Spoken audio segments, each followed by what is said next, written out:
దివాళీ వచ్చిన తర్వాత టపాకులు కాలుద్దాం కానీ ఫస్ట్ అయితే బుక్ తీసుకొని చదవండి. మ్యాథ్స్ 2 టేబుల్ నువ్వు 2 టేబుల్ చదివి 15 టేబుల్ చదువుతాడు.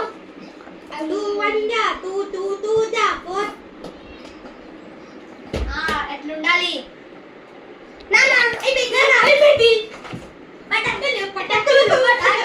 అన్ని పటాకులు తీసి దివాళీ రోజు కాలుద్దామని చెప్పాను కదా. మళ్ళీ ఇప్పుడు ఈవీఎస్ తీయండి.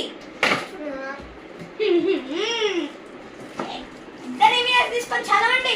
ఎప్పుడు పటాకులు కొంచెం పని చేస్తాను. అయిపోయింది.